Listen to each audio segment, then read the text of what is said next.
Welcome to episode 11 of the G5 Hive, where we aim to bring you all the honey from week 10 in G5 college football. I am once again joined by a special guest tonight, Andrew Katz. How you doing, Andrew? What's up, bro? I'm doing pretty good. If you really think about it, we're about halfway through the college football season when you factor in bowl season and dogs running back the third natty. I know it's G5, so I shouldn't be doing that. But if you look That's around right. the That's room, right. yeah. But yeah, about halfway through. If you're optimistic or pessimistic, depending on how you feel, how ground down you feel at this point. But I'm trying to look at glass half full. Got playoffs starting up in season long formats, right? But I was gonna say for some the season's over, right? If you didn't make your playoffs. yeah, I get super into bowl season from like a fantasy perspective and from a gambling perspective. So that I'll lock in for these next 3 weeks, and then it's kind of like let's turn over a new leaf and have some fun for bowl season. Yeah, I played in a few bowl fantasy leagues. They're pretty fun. I can dig them. I feel like you got to have waivers though, right? Because especially nowadays, people are just like, you know, announced out, so late, after you have to have a draft. So, but yeah, those are always fun leagues. I enjoy them. All right. So we're gonna do things a little bit different this week. Luke is out. Luke is out of town with work. So hopefully he'll be back next week. But we're not gonna do the top producers and the waivers this week. We've been talking about those guys for 9 weeks now.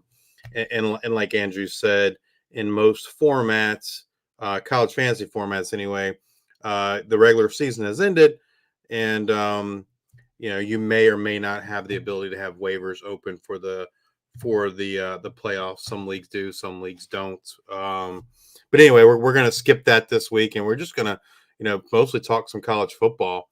Kind of the news that kind of shocked me today in the G5 was the Eric McAllister news. He announced that he is entering the portal and he will not be playing for Boise State the last 3 games, which just, I don't know, that just really shocks me, right? You would think most times these announcements would come at the end of the season. He just had, I think, 19 targets in the game on Saturday. So it certainly is not a lack of playing time or a lack of being featured in that offense. I don't know. I don't know what you've heard. I've heard a couple different rumors, whether some NIL stuff didn't come through that they were promised, or him just not liking Avalos at all. You heard anything, Andrew? This feels like the nth indicator that Avalos needs to be canned ASAP, right? Yeah.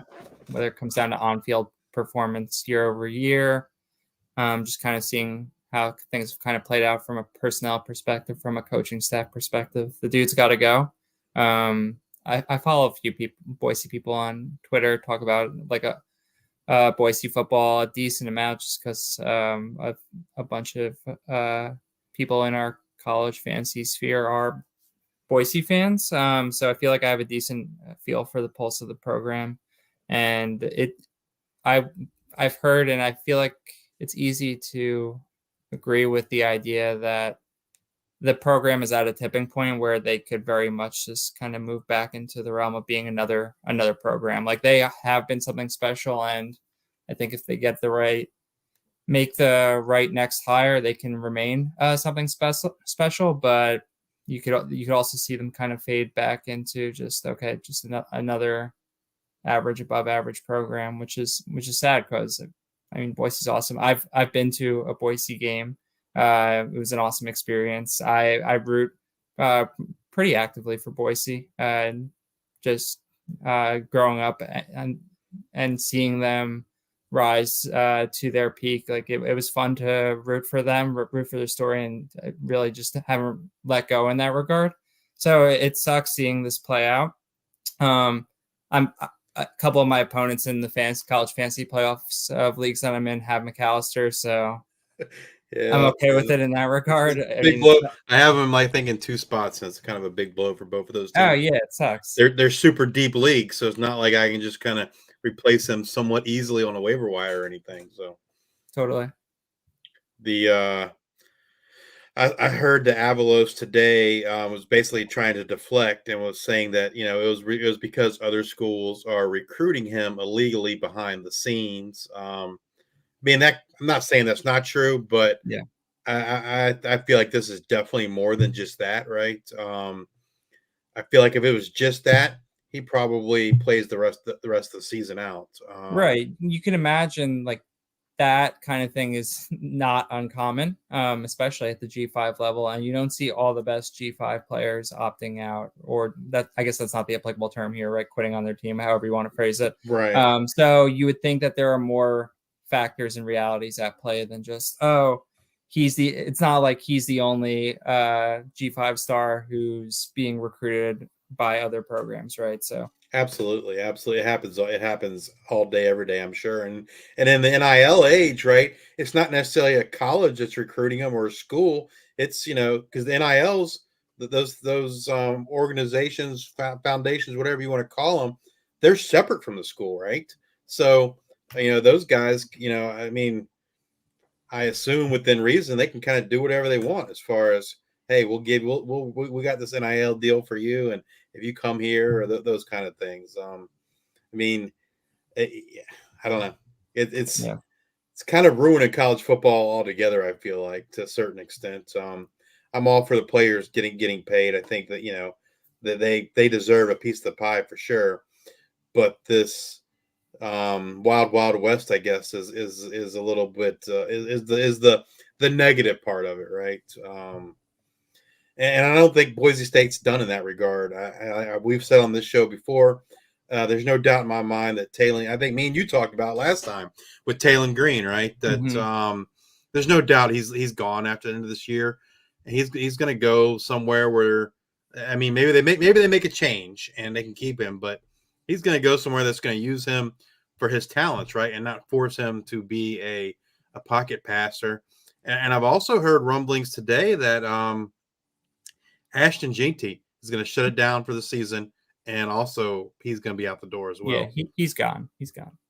And so, yeah, that's just, I mean, sad to see from a G5 perspective, but I understand it, I guess. Who would you like to see come there? I think to me, like the obvious choice, I just don't know that they can afford him, is Kellen Moore, right? You see it brought up, right? But I think that when people talk about it rationally, like that's not the trajectory of Kellen's career at this point. Right. Like he's going to his next job is probably an NFL head coaching job. You would think. Yeah. I don't know who. Like I isn't there another Moore that's an OC somewhere? Kirby. That's a great call. Yeah, Kirby. My recollection of Kirby at when he was playing at Boise is I would draft him every year, and it never really panned out. Like you look at it, I recall his high school numbers being like record setting as a receiver, and I kept drafting him every year when he was at Boise, and he had a few big games, so more or less like he let me down during his tenure. But like you see what he did as, I don't know if he was OC at Fresno or what, and now at Missouri. It's a great call though, right? Like you could. Yeah. I would love that. I think that would be a lot of fun. But then you think about, so if I don't love the idea of, especially if we're talking about a head coach hiring relative to your present personnel. So like the obvious, like where my head goes is like, well, Kirby Moore and Taylor Green probably aren't a great match, just from like a scheme and play calling perspective. Not to say Kirby Moore can adapt, but just based on historically, like top of mind, right? He's kind of done a lot more guys that throw the ball around the yard more so than Taylor Green's talents potentially dictate. But I don't know. I don't think that you make a hire based on like what your QB1's skill set. No, it's definitely not in college, right? Because yeah. Yeah, I mean, it makes more sense from an NFL perspective, but in college, I just don't see how you can do that. Right. So, I think that would be an awesome hire for Boise, and if Taylor Green is collateral damage, I mean, he's probably out the door no matter what. But yeah, that's a great call. That would be fun. Yeah, it'll be interesting to see if this situation, like you said, it leads to more players doing the same thing as McAllister, and then kind of forcing the hand of the administration to get rid of Avalos. Yeah. I mean, I felt like last year the writing was kind of on the wall. They kind of blamed the OC, changed OC, and here we are again with the same kind of issues um, for them and for that team. And yeah, I think it's time for him to go, and be interesting to see who they can hire as their new coach. Another piece of big news, and we'll get to the injuries in a little bit, but I want to talk about this one real quick because it just kind of came out a couple hours ago, and that's wide receiver Krishan McCray, Kent State. He was carted off the field Wednesday night with an ankle injury, and it was just announced about 2 hours ago in Coach Kenny Burns' press conference that he will be out for the remainder of the season, and that's a big blow. He was kind of he was a target monster, right? I don't know if they really have anyone else that can kind of step into that role. Kent State hasn't been having a great year to begin with, losing all the talent they lost in the portal after losing head coach Sean Lewis, who, interesting enough, got demoted this past week. But that's a whole nother story. So, yeah, it'd be interesting to see kind of what Kent State does moving forward without the services of Krishan McCray. Yeah, it doesn't feel like they have a ton of depth to be able to just say next man up there. Yes. Yeah. I mean, he was kind of like an identity for them, and I don't think they have anyone else as talented to kind of pick up that slack. But Was he on the roster? Was he on the roster last year? I don't know. I want to say I thought he was a transfer in. I was going to say I watched Kent State religiously last year with Sean Lewis and that fun offense that they had, and I don't remember his name being called one time. No, let's see. He was a transfer. Well, from Bowling Green. Oh no, he's not a transfer. I'm sorry. He did play. He was there last year. Oh. He made his collegiate debut at Bowling Green last year. He played for the Avon Orioles in high school. I'm not sure where Avon. The only Avon I know is in North Carolina, and I don't think they don't have a high school, so that's not it. So yeah, it looks like last year he played. He played one game last year, and had nothing. So that's why he didn't hear his name called. No catches, nothing last year. So far this year, 9 games played, 41 catches, 610 yards, and 4 touchdowns so far. Yeah, it's been awesome. Yeah, he's and he was someone that you're able to get in waivers, probably through almost half the year, right? He kind of really took off once you got to Maction, right? Totally. Before then, he was kind of quiet, but once he got into conference play, he kind of took off for him. So he's from Avon, Indiana. So yeah, he redshirted last year. Like I said, only played 1 game. All right, that kind of leads into something I want to get your thoughts on, and we've talked about it a lot on this show, and that's Maction. And do we think Maction is dead? I want to say maybe it was the COVID year or the year after COVID, where like that Tuesday night and Wednesday night, there were multiple players like putting up monster games for Maction, and we came to love it. And it's kind of like it's been somewhat of a disappointment since then. We're not getting those multiple monster games on a weekly basis. This past week, this past week, first week of Maction, right, was if that was foreshadow of things to come. That was very nice. I mean, we saw a bunch of explosive efforts from star players, right? And which is great just from a fantasy perspective, in the sense that most of these probably weren't just chilling on the waiver wire. It was nice to see the NIU guys showing out, Trayvon Rudolph and Ontario Brown. Central Michigan, we saw their running back Luke's put up Luke's with Miles Bailey was out, and Luke's had a big game, 202 yards and a touchdown. Yeah, I am optimistic the on the impact that Western Michigan trying to run 90 plays a game will have on the Maction identity these next few weeks, right? If they if they're trying to run 90 plays a game and they're not stopping anyone, those games could get wild. That could be fun. It was so nice to see Trayvon Rudolph kind of. It was. Yeah. He's kind of had 2 big weeks in a row after being really, really quiet. Yeah, you figure it's probably a mix of getting back to full health and Casper, that guy whose last name I can't say. Rudowicz. Yeah, going out for the year. Props just went up for their game this weekend. He got listed at 42 yards again, just a copy and paste from last week. So I bet way more than I probably should have on that, but it just feels really good. Hopefully he doesn't get hurt. But that, yeah, dude, it feels good to have Maction back in November. It's like I enjoyed the CUSA October very much so, and I enjoy the kind of the weekly midweek Sunbelt game that we get, and then the AC kind of does some Thursday and Friday type stuff. But Maction November is like that's culture. It's awesome. Yeah, and I enjoyed the games last week. Was it Wednesday night, I think, or Tuesday night? One of the nights with both games that was snowing. Like it doesn't get much better than that. It was great to see Harold Fannin kind of have a big game, right? Yeah. I think we had a lot of high expectations for him this season. I know he was injured early on, so it was kind of good to kind of see that big game from him.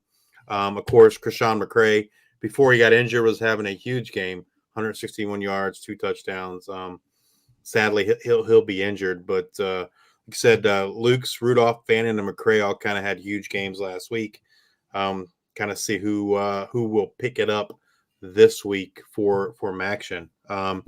Moving on to the American, man, we had a couple shootouts in the American this week. UAB beating FAU 45-42. LaJonte Wester going absolute bonkers. Jacob Zeno continuing his I didn't see that one coming, right? I mean, just totally did not see Jacob Zeno throwing it all over the place as he has been doing this year for UAB. I don't know. I don't know how anyone could have seen that coming. I mean, got to credit the coaching staff on that one, I think. Yeah, I mean, Jermaine Brown Jr. getting going now that Isaiah Jacobs is done for the year. So that's good to see for the fantasy owners that have spent high picks on him and were kind of disappointed because he was splitting time with Jacobs. It's great to see FAU still doing well despite losing Casey Thompson. Richardson's kind of taking over right where Casey left off and still feeding Wester, right? It's good recipe for FAU. The other American game I wanted to talk about was Memphis and South Florida. Memphis won 59-50, and Luke wanted to make sure I mentioned. So last week on the show, Luke told everyone they needed to fire up their Demir Blakumsa shares if they had them. And in hindsight, that was a good call, right? I mean, the reason he made the call last week was because it looked like Rock Taylor was going to miss some time. Rock Taylor didn't miss time; he played, and Blakumsa still had a good game. So, shout out to Luke for making that call. The American it's always been a fun conference, in my opinion. Like I've always enjoyed it. I was a little skeptical coming into this year with a lot of my favorite American teams migrating out to the Big 12 now. So I was a little hesitant about what it was going to be like this year, but pleasantly surprised. Every time South Florida hits the field, there's going to be 100 points.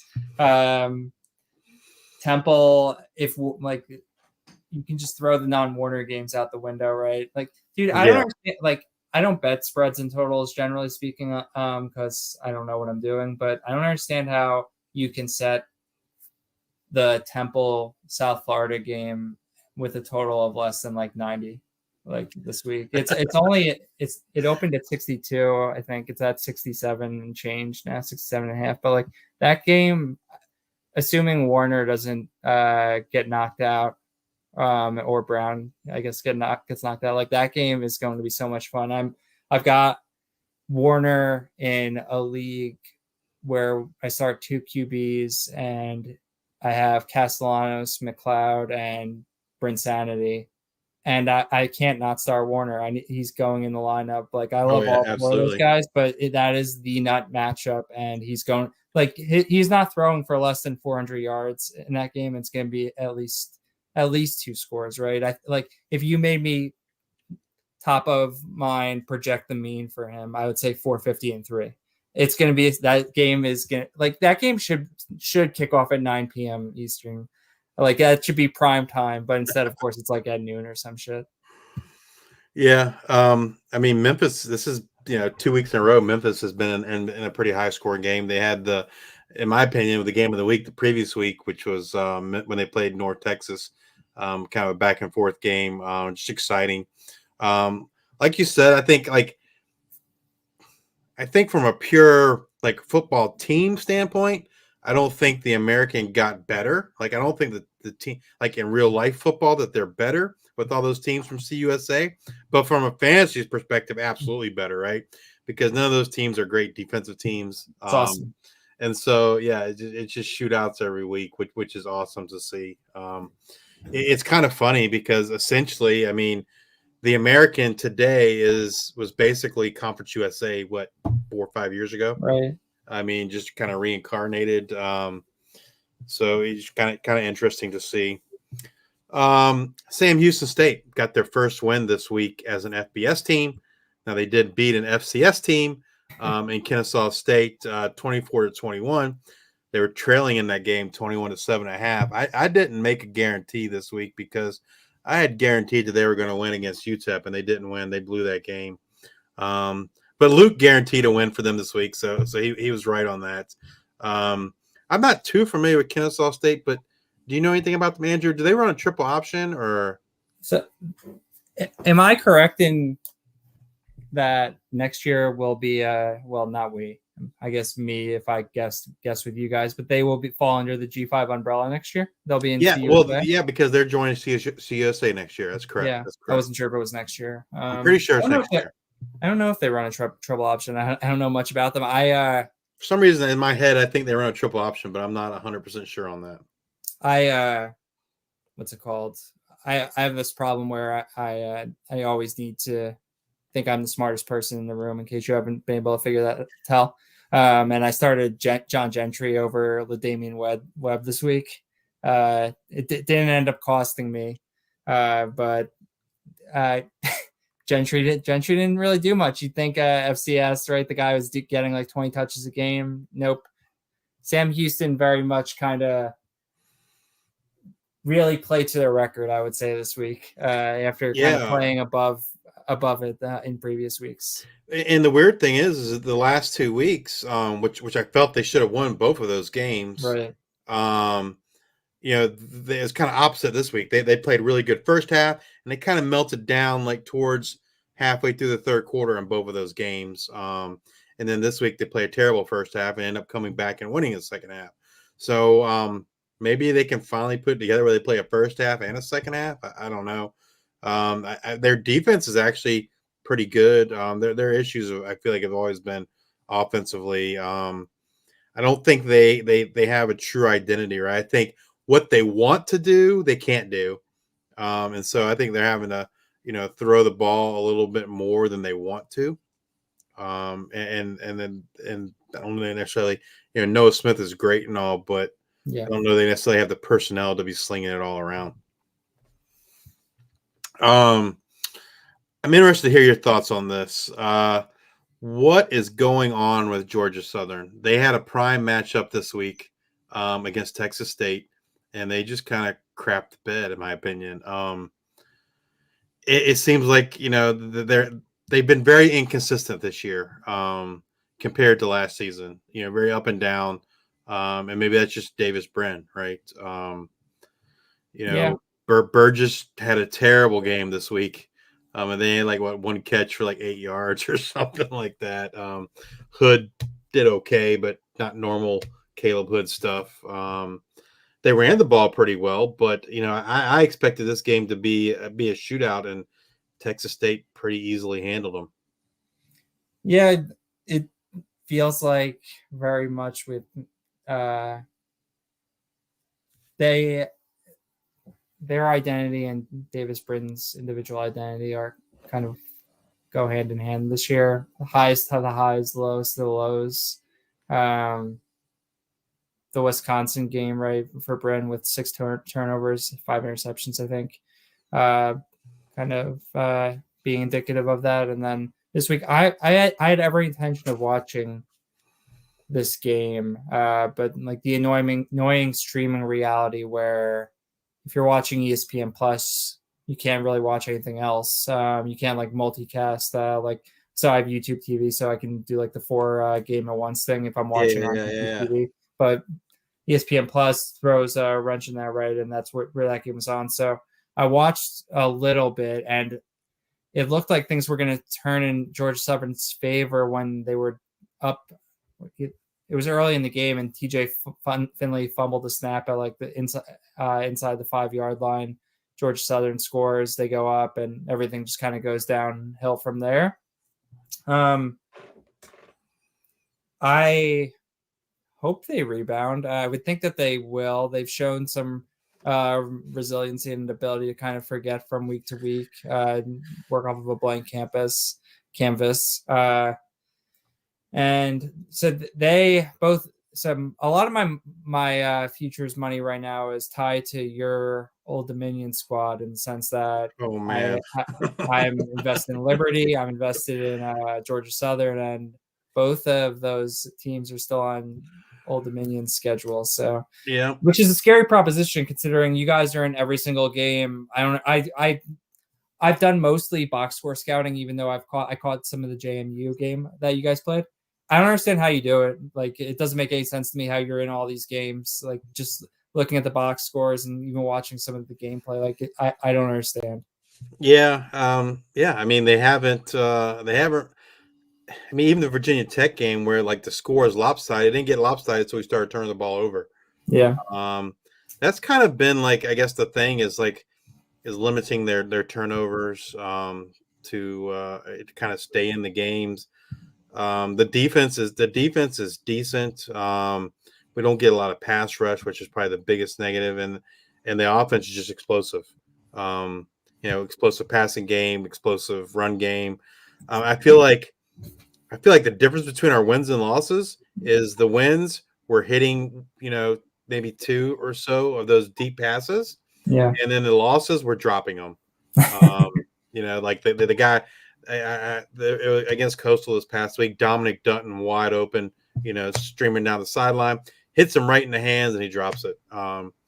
So I feel like that's kind of like the difference between the games they win, the games they lose. This past week, the clock management at the end of the game when they were on offense left a lot to be desired. They didn't run the ball at all. They passed it and had some incompletions, and so they didn't burn off enough clock. They left a lot of time for Coastal Carolina. Is the new Coastal QB good? Ethan Vasco, good with his legs. Yeah. I mean, from a passing perspective, I wasn't very impressed. He's a local kid. He went to high school probably 5 minutes from my house. So he went to Oscar Smith High School, which is one of the better high schools in the area for football. They've been nationally ranked before. And ODU recruited him. He committed to Old Dominion, and then Kansas came calling. And so he decommitted, went to Kansas, and of course set the bench there. And then in the offseason transferred. Word was that he did want to come back to Old Dominion, and Old Dominion said, "No, I don't think so." And so he ended up going to Coastal Carolina. So I'm sure from his perspective, like he, a little bit of a revenge because, I don't know, like we turned him down the second time. Yeah. So, it was kind of a hard pill to swallow, I guess. I felt like that was a must win, in order to make bowl eligibility. Because then they only had to win one of the next three, and they got Liberty, Georgia State, Georgia Southern. I felt like one of those is doable, right? Asking to win two of those three, Yeah. that's a pretty tall order. And so I kind of felt like the Coastal Carolina game was a must win in terms of bowl eligibility.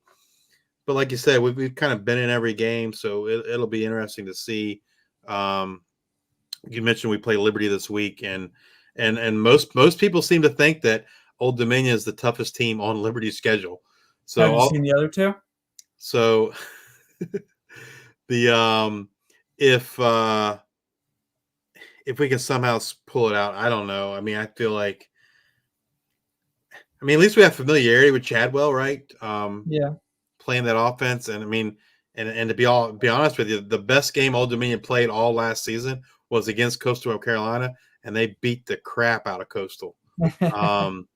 And so it'd be interesting to kind of see what happens in that Liberty game.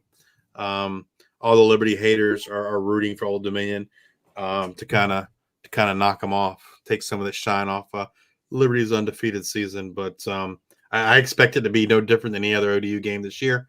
Really, really close, and come down to the end. Totally. Whoever makes the least amount of mistakes probably wins the game. So. All right, now on to some injury news. We mentioned about Krishan McCray. We talked a little bit about Ashton Jeanty. He did not play again this week, and as I said earlier, the rumors are that he might be shutting it down for the season and going off to greener pastures. Rock Taylor from Memphis. He left last week's game or 2 weeks ago on a scooter with a leg injury, but he was able to play this past week for Memphis. Carter Bradley did not play this past week for South Alabama with a knee injury. So stay tuned to see what his status is this coming week. And Devin McEwen did not dress and did not play for UTSA this past week. I couldn't find anything on what his injury was. I don't know if you've seen anything or not, Andrew. No. He's a freshman for UTSA, and he's looked really, really good. This is kind of a big one. This next one, Zion Chris, looks like he's out for Louisiana this week, and the rumor is he's done for the season with a fractured leg. So stay tuned there. Seth Hennigan left the Memphis game. Memphis had a couple injuries in that game towards the end. So Seth Hennigan left in the fourth quarter with an upper body injury. He is day to day, and he's questionable for this week's games against Charlotte. And then also Blake Watson. It seems like every week he's getting hurt.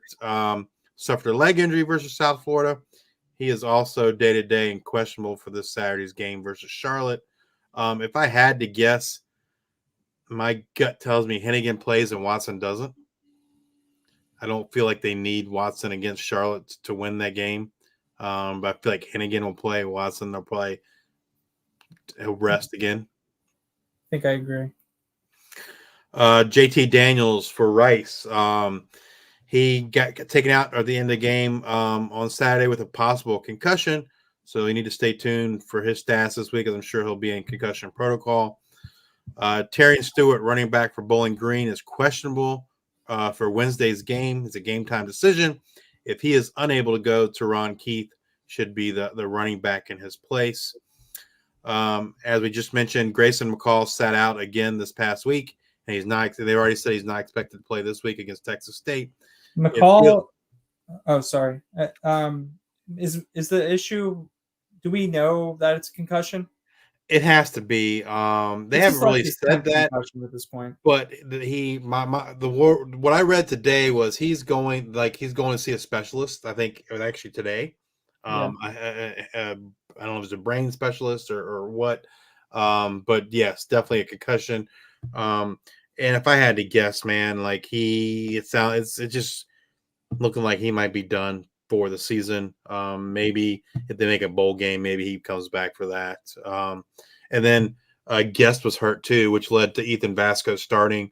And based on how Vasco played against Old Dominion, I expect Vasco to be the starter from here on out.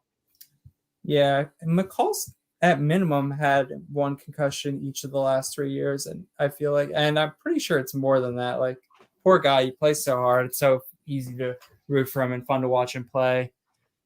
Yeah, but I mean, assuming like I wouldn't, who could blame him, right, if he shuts it down at this point? But bowl game could be realistic for one last hurrah for him. Yeah.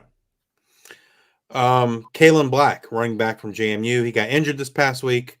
After the game, Kirk Signete basically just said he got dinged up.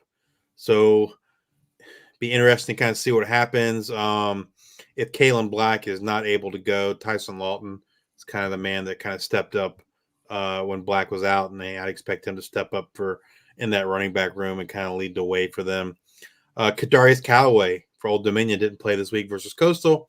Again, I think he was just kind of dinged up. He was dinged up before the JMU game. He played against JMU, and my guess is he just kind of got dinged up there, and they were just kind of being cautious with him. I did some digging today, and it looks like Marquise Shoulders, the wide receiver from Tulsa, who has missed the past several weeks with a foot injury, and it looks like now they're kind of saying he's done for the season. We mentioned earlier that running back Central Michigan Miles Bailey missed the this week's past week's game with an ankle injury, which was great for Marion Lukes. Utah State quarterback McKay Hillstead took a hit on Saturday. My assumption is he got his bell rung, concussion. They took him out of the game, put Cooper Lagasse in. And today at the press conference, Blake Anderson said, he was quoted saying, "This will be Coop's offense to run for the remainder of the season." So Cooper Lagasse will be starting for Utah State for the rest of the year. And if you have Hillstead shares, hopefully he can wrestle that. I think Lagasse has one more year after this year. Is that right? Yeah, it feels like they're investing long term in Hillstead. So interesting to see if Lagasse stays, right? Right, exactly. And then a quarterback from SMU, Preston Stone, also took a hit on a run near the end of the game and didn't return. So kind of stay tuned for his stats this coming week. They have a big game coming up on Friday night. G5 over P5. There were two matchups this past week, but neither one of them won. But I will say, I mean, I didn't see the game, but just looking at the box score, it looked like Jacksonville State played pretty well against South Carolina. So that I was kind of impressed with that. I mean, Zion Webb, I felt like, just looking at the box score again, had a decent game for them. And so I think if you're in a lot of my leagues, he's available on waivers. So if you need a quarterback, now they are on a bye this week, right? He got hurt in that game, right? Did he come back in? I don't know. I mean, I just looked at the box score. I only saw Smothers was like 1 for 4, so I just assumed maybe I haven't seen anything that said he got hurt, and they're on a bye this week too. Okay. So yeah, I mean, I own Webb and one particular league where you start 3 quarterbacks, 2014 league, and so after the bye week, I plan on starting them. So you could do a lot worse, I feel like, on the waiver wire. But again, it's not going to help you this week because they're on bye. Top 25. So Tulane moved up 1 spot to number 20. James Madison moved up 2 spots to number 21. And Liberty jumped into the top 25 at number 25.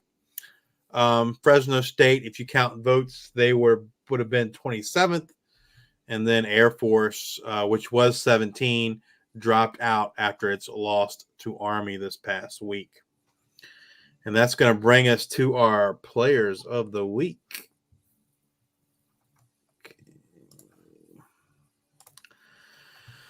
So, Andrew's player of the week from James Madison University, Jordan McLeod, had 307 yards passing, 4 passing touchdowns, 104 yards rushing, and 2 rushing touchdowns in the 42-14 win over Georgia State. That game really surprised me. I mean, I expected JMU to win, but I expected it to be a much more competitive game than it was, especially being at Georgia State, right?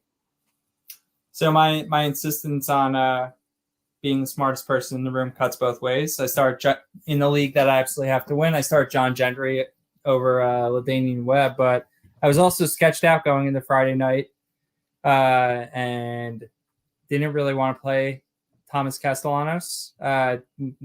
Figure he's banged up coming into that game.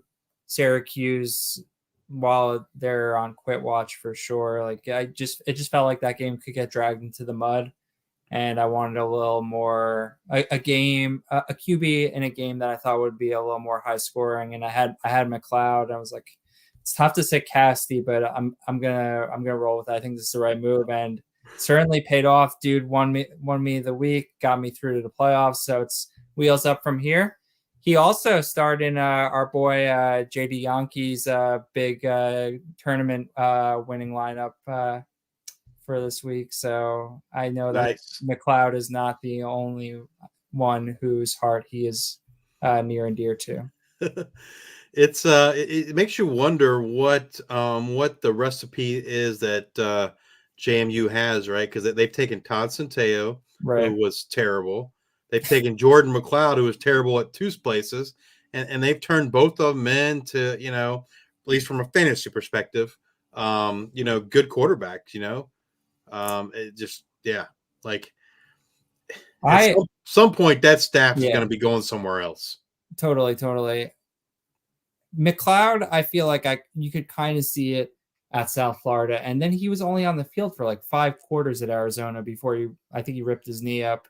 So, but Centeio, just like there was no other way to put what his play looked like at Temple and Colorado State than how you phrased it. He was terrible. He sucked. It was terrible. Yes. He had a little bit in the way of wheels, but like you can say that about hundreds of guys who are quarterbacks on FBS rosters. It doesn't mean that they're going to go out and spin you 40, 50 point weeks and be QB1 on your fantasy team, right? So it's ridiculous. Like all the props in the world to that coaching staff, right? You got, just like you said, there was Frank Signetti's last name. He's going places, right? Kurt Signetti. Yeah. Are they brothers? Am I right? I don't know if they are. That's a good question. Yeah. One of them is the terrible Pitt OC, right? And the other is the head coach. Yeah. I gotta imagine that a P5 is going to come calling, and and when it does, he'll take a lot of that staff with him. But JMU has been in their first 2 years in the FBS has been very impressive.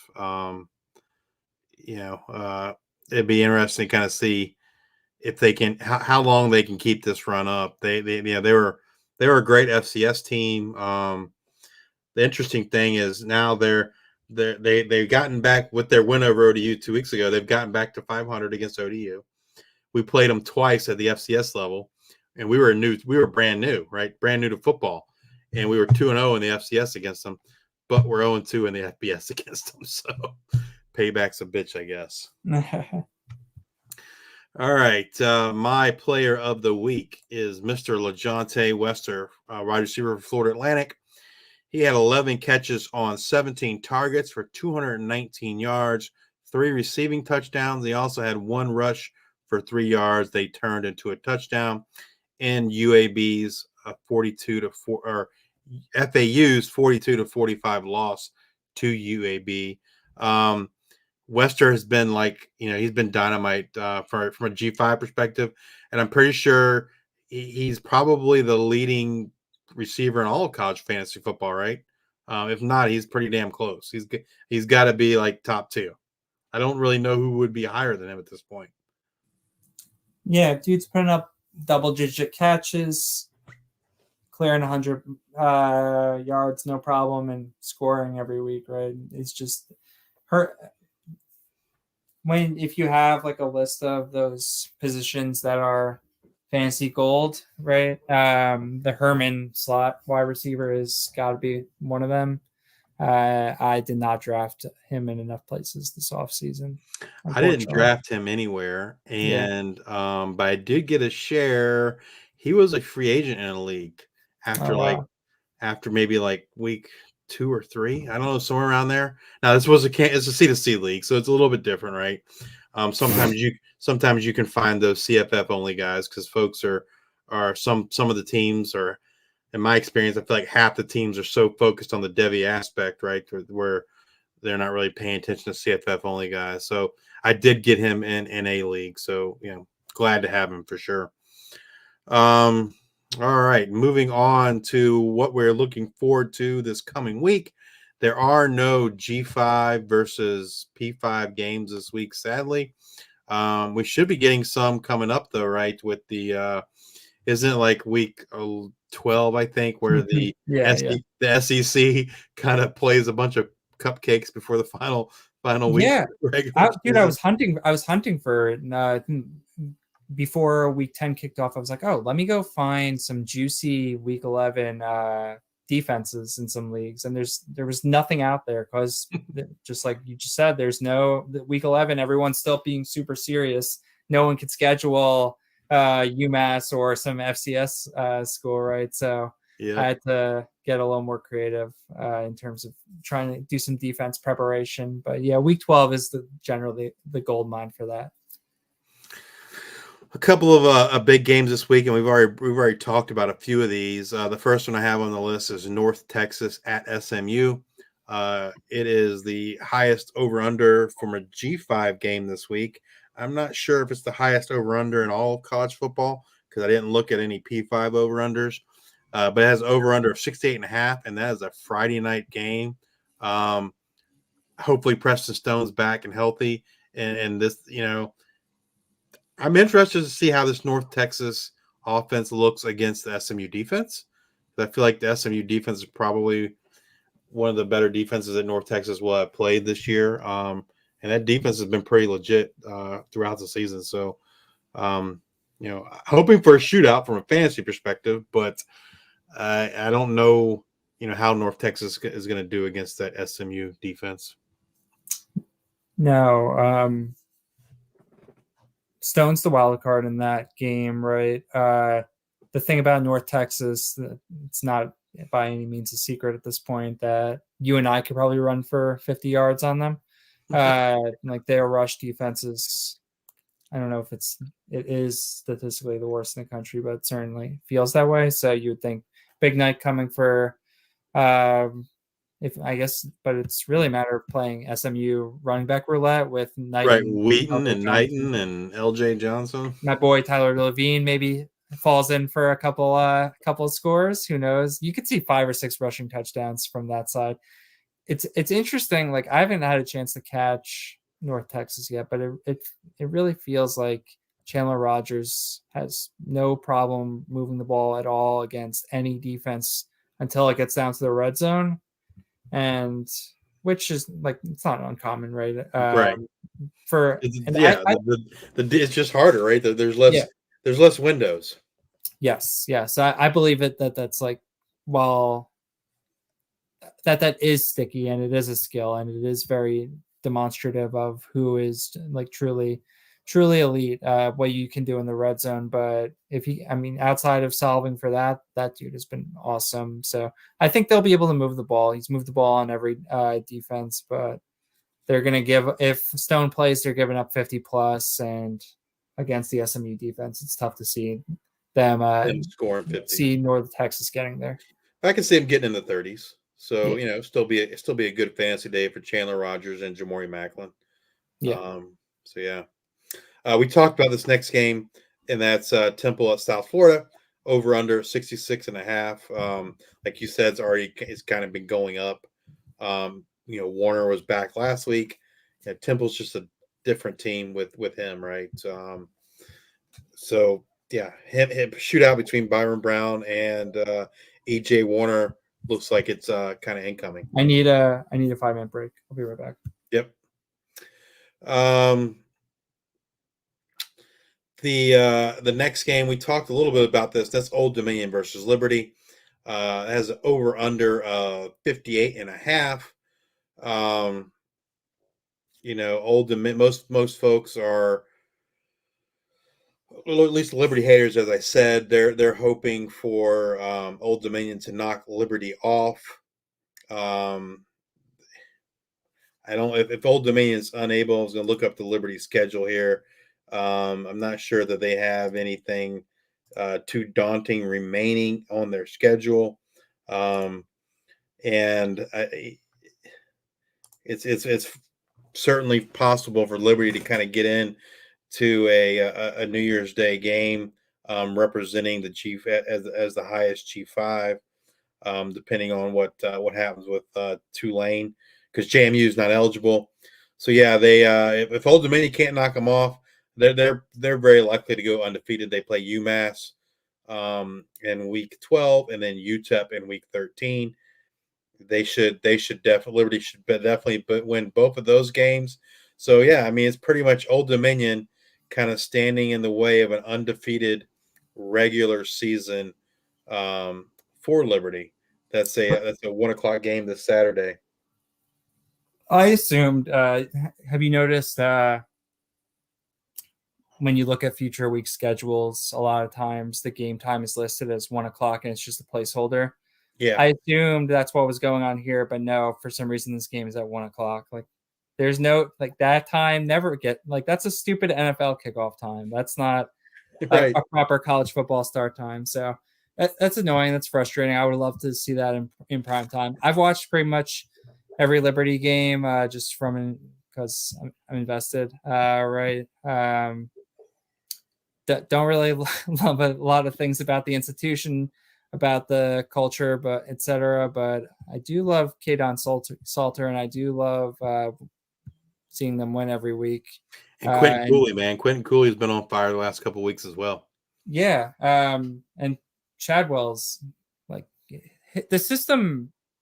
Obviously, there's overlap with what he did at Coastal, but it does look different. And like I don't know if you caught any of the game against Louisiana Tech this past week. They I didn't did even not. I they didn't didn't. even have to like try. It was just like not even any of the cool like option shit. It was just all right. We'll hand it off to Cooley here, and then we'll have Kadon flick it down the field. If we really need, if we're in third and medium, third and long, we'll run Kadon a little bit. Like they didn't even have to. I was a little afraid of a letdown, especially given like Louisiana Tech could put up points. They're just so inefficient and like you can count them for like Yeah, talk 5 or about a 10 team that's things. bad in the red zone. Yeah. But it was they had no chance at stopping them. So this game though, I am nervous for the reasons we talked about previously. But I would yeah, you could see this like game will probably be close. But yeah, If, it's on the list for a reason. It should be a good game. if Old Dominion can somehow pull it out, then it kind of renews my hope for them becoming bowl eligible, because then that means Yeah. they only have to win one game, and they play Georgia State and Georgia Southern. And I feel like they can go 1-1 against those two. But having to beat them both, man, it would be a tall order if they can't knock off Liberty. But all three of those teams that they have left, they could very well blow out ODU. Liberty's probably the most consistent. Georgia State and Georgia Southern been very up and down on a week-to-week basis. I felt like Georgia State had played pretty good, but then they looked terrible against Georgia Southern. They looked terrible against JMU. So, yeah. We got a big Mountain West showdown with Fresno State going against San Jose State, over under 56.5. That game could kind of, I think whoever wins that game is going to be, probably in the driver's seat for the championship game. So I right before I think you and I talked a couple of weeks ago on in the Hive. I invested in Fresno State Mountain West futures, and so I've watched the last couple of games, even though they've been a little bit later start time. I'm usually feeling pretty good by that time of the night, but it feels like they've really caught some lucky breaks these last couple of weeks, even though they've won both their games, both impressive wins against UNLV and Boise. But it feels like things have been kind of smoke and mirrory. Mikey Keene coming back, he's looked good. He definitely looked, I think, better this past week than the previous week, but still, like they've gotten some lucky bounces. Like I walked away for 5 minutes right before the end of the half against Boise. And it was, I think going into that, it was like 13-3, and Boise was driving, and I come back and the score is 20-10. I'm like, there was a minute left in the half. What the hell happened? And like Boise punched it in, and Sherrod houses the kickoff with 7 seconds left. Yes. Like that, like I feel like eventually the bounces are going to go the other way. It didn't I think I heard Sherrod had like kind of a fluky touchdown in the second half as well. Really, I knocked out at halftime or shortly after that. I think they got up on another score. I was like, all right, this thing's put to bed, and then wake up and they barely squeak it out. But they're Fresno State's favorite in this game. I think it's only by like a point or so, but still, like I'm sketched out about their ability to win at San Jose State. But even so, I was trying to figure out just how things are likely to play out from a conference championship perspective, and it still feels like even if they lose to San Jose State, they'd have to screw things up pretty bad because San Jose State, my recollection is they have another loss coming on their ledger. A very like they play someone else in a tough spot. UNLV has another loss coming as well, and they are in a decent spot with tiebreakers. So this would be a nice win for. Well, they play UNLV and San Jose State have to play each other. That's what it is, yeah. Right. And UNLV also plays Air Force, who, dude, every time UNLV plays Air Force, like that will be a good marker for judging UNLV this year because I assume you've seen some of those UNLV Air Force box scores in the past. There's a famous one from 2 years ago where they didn't attempt to pass the whole game. Yeah. And last year was very similar as well, like just total throttling. So you can't think that, or I don't think that, like you can assume that UNLV is going to just walk in and beat Air Force. And then if UNLV beats San Jose State, Fresno would still be in good shape, even with a loss here. But it'd be nice to just take care of business. Yes, it would. I'm just hoping for lots of points for Sherrod, Cordero, and Nick Nash. I own them in quite a few leagues. So. The big game for action this week is Central Michigan versus Western Michigan, which is tomorrow night. Over under 56.5. I'm still kind of shocked that, like, I guess not totally shocked, but I'm a little surprised we haven't seen Bert Emanuel Jr. at all. Jace Bauer, he's kind of been up and down from a fantasy perspective, right? He's not the rusher that Emanuel was, but he does do enough on the ground, and then if he can punch in a couple touchdowns, and then going against Western Michigan, like you said, which is just fast paced. So it's going to be I feel like a contrast of style, right? Where one team's going to run the ball a lot more. And it's not to say Western Michigan doesn't run the ball a lot, because they do, right? With Buckley and Salam and even Keyshawn King. But they seem to run at a much faster pace than Central Michigan does. So it'll be kind of interesting to see which style wins out there. I look for it to be a high scoring game. Yeah, hopefully this can be Jalen Buckley's week to go crazy, right? you could see it for sure. In a league that mirrors the 24-team 3QB best ball league that you've referenced previously, that I am in, I have Hayden Wolf in that league, just from the perspective of you can't have enough QB depth. Absolutely. And it would there's worse things to have on your roster than a QB who's gonna be quarterbacking 90 plays a game, even though like he's not the most dynamic dude. Like, no, I'll take my shot at that. I will say this. I will say this about Hayden Wolf. He throws a beautiful deep ball. He always has. He does, and he always has. But other than that, I don't know that I can say anything necessarily positive about him. But I forgot that he was on the other end of all those 80-yard Ollie Jennings touchdowns. Yep. He, his negatives are he's very slow to process. He's not good in short intermediate, but he throws a pretty. If you give him time, he can throw a pretty good deep ball. And he's not very mobile at all. Although the game I did watch their game 2 weeks ago when they played Eastern Michigan, and he did keep the ball on a run, and of course he ran for like 25 yards. That's because like he never runs.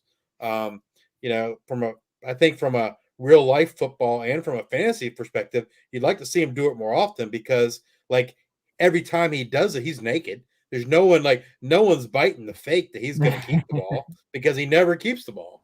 Yeah. Um, so yeah, like to see him do that on a more frequent basis, both for fantasy and for real life football purposes.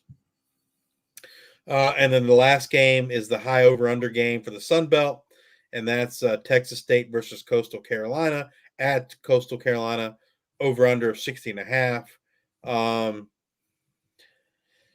Man, that I don't know. I don't remember what the spread was, but I don't know that Coastal Carolina with Ethan Vasco at quarterback is going to be able to keep up with Texas State. I just don't. I don't know about that. I would lean Although it that. is home. Yeah, I would lean that the anomaly in Texas State's history of the season is blowing out Georgia Southern, and they have played to their competition's level pretty much every other game of the season. It feels like, for better or for worse. No, that's true. Yeah, so I'll be rooting for Texas State because they win that game. Georgia Southern looks really good for taking the East because they'll have tiebreakers on. They'll have a lot of tiebreakers. Like you look at the percentages, like SP plus whatever, in terms of who's going to come out of the Sun Belt East, and weirdly Coastal has a slightly higher chance right now per computer stuff than Southern, even though Southern has the tiebreaker on them. They Coastal does have that extra win right now because they played one more conference game, but I don't know, down to your third string quarterback, Texas State coming to town, like feels like an L might be coming. Yeah, I mean, hell, even ODU, if they could somehow beat Georgia State and Georgia Southern, assuming Coastal would have to have two more losses though in Yeah. conference. ODU could. I mean, every team could win the East except for Marshall, which that's pretty amazing. Obviously, It's why the Sun Belt's the best conference. Every week, anything could happen. yeah. I mean, from a pure football perspective, I agree with you. I think the Sun Belt is the strongest of the G5. I know some might argue the American, but I Not don't think anymore. I don't think so. And then they're going to lose SMU too. So yeah, I think that the Sun Belt the Sun Belt is where it's at for G5 football. And I think the beauty of the Sun Belt, and I think a lot of people took this for granted up until probably recently, is they know what they are, right? They know who they are, they know what they are, and they're not trying to be something that they're not.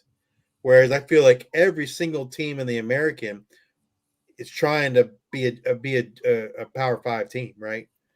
That's their goal, that's their aspirations, and so they are. There's no I don't know what the right word is. There's no sense of belonging to each other, no sense of responsibility to their conference mates, right? It's every man for himself, more or less. Very nicely put. The MAC has that vibe as well. Yes. They know what they are, and they're going to be the best at what they are, right? And I think they own it, and then there's something to be said for that. I think it helps. It helps the conference grow. I mean, Conference USA is not very good, and I think the Americans on the decline, and Sun Belt, and even the Mountain West. They have their opportunity, or you would think they have their opportunity to kind of merge with the Pac-12 with those two schools, but they've kind of been steadfast and saying, "Hey, we're not closing up shop." Yeah. Um, So yeah, I mean, it's kind of prime, I think, for the Sun Belt and maybe perhaps Mountain West to kind of vie for that best G5 football conference moving forward. Well, that is going to do it for the show this week. Uh, thank you for joining me, Andrew. Definitely appreciate it. Always look forward to getting to talk some college football, specifically G5, with you. Pick your Yeah, brain a little bit. It's always a good time. yeah, Um, but this was fun. You can find Andrew at Andrew P. Katz. He has his own podcast, Burning the Red Shirt podcast, which is, I've said last time Andrew was here, is a great listen. It's one of my favorites, just because it reminds me of like me and a buddy going to the bar and drinking beer and talking about football. And I love that aspect of the show. So if you're not a subscriber, please subscribe to Burning the Red Shirt. Give Chris K and Andrew a follow as well. You can find me at justice_2318. In addition to the G5 Hive, I do a podcast dedicated to college IDP, and I also do some work, CFF and IDP work over at Campus to Canton. So thanks, and we will be back. Luke will be joining us back next week. We're bringing you all that sweet nectar on the G5 Week 11 games and all the news that we can find concerning the G5. We thank everyone for your support. We ask you please like, subscribe, retweet, rate, review, Apple Podcasts, Spotify, Google Podcasts, as well as YouTube. And with that, we'll see you next week.